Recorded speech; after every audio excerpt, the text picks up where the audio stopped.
1-ci Avropa oyunları ilə əlaqədar bazara çıxarılacaq məhsullar yoxlanılacaq, yeni modifikasiya edilmiş meyvə-tərəvəz aşkarlandığı təqdirdə aidiyyatı qurumlar xəbərdar ediləcək.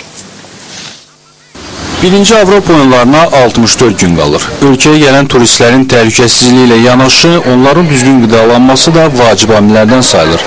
Bunun üçün bazarlara çıxarılan meyvə-tərəvəzin və digər qidaların standartlara cavab verib-verməməsi də gündəmdə olan məsələlərdəndir.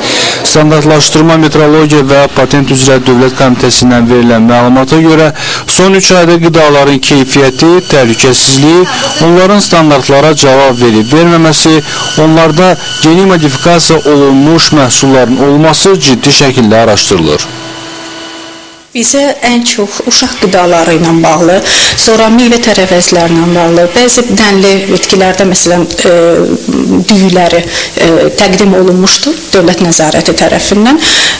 Hələ ki, negativ hal aşkar olunmamışdır GMO baxımından. Amma məsələn, mikotoksinlər baxımından, ondan sonra mikrobioloji parametrlər baxımından bəzi negativ hallar aşkarlanıb və bu haqda aidiyyatı orqanlara xəbər verilib. Komitədən verilən məlumata görə oyunların iyun ayında keçirilməsi bazarlarda meyvə-tərəvəzin bol olduğu vaxtda təsadüf edir. Ona görə də istər ölkəyə gətirilən, istərsə də yerli məhsullar diqqətlə yoxlanılır və yoxlanılacaq da.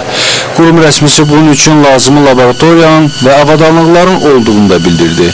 Onların sayəsində də insan orqanizminə zərər yetirə biləcək maddələr qısa zamanda aşkarlanır ki, bu barədə də dərhal aidiyyatı üzrə lazım qurumlara məlumat verilir.